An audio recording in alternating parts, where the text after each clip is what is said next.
তৈরি করা হচ্ছে এক লোভনীয় খাবার। রং আর ধরন দেখে হয়তো নাক ছিটকাতে পারেন, তবে অবাক করা বিষয় হলো ড্রাম ভর্তি এই মিশ্রণটি আসলে আমাদের খুবই পরিচিত একটি সবজি, মিষ্টি কুমড়া। বিদেশে বড় বড় ফ্যাক্টরিতে এভাবেই হাজার হাজার টন কুমড়া প্রক্রিয়াজাত করা হয়। বিশেষ করে চীন, ভারত এবং যুক্তরাষ্ট্রে বিশ্বসেরা প্রযুক্তি ব্যবহার করে বিশাল পরিসরে এর বাণিজ্যিক উৎপাদন চলে।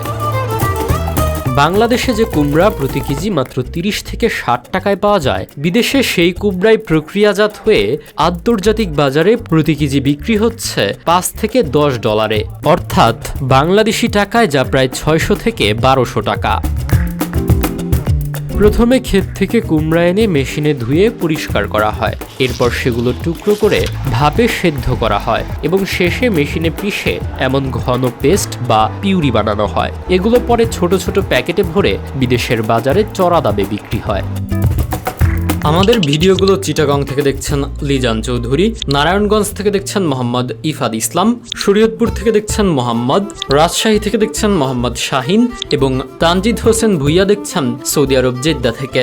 আপনি কোথা থেকে দেখছেন তা জানিয়ে দিন কমেন্ট বক্সে। বাংলাদেশের চরাঞ্চলেও এখন বাণিজ্যিকভাবে প্রচুর কুমড়া চাষ হচ্ছে। এটি কেবল তরকারি হিসেবে নয়, বরং বিদেশে এটি দিয়ে স্যুপ, কেক এবং পুষ্টিকর শিশুখাদ্য তৈরি করা হয়। দামে সস্তা হলেও এর পুষ্টিগুণ কিন্তু অনেক।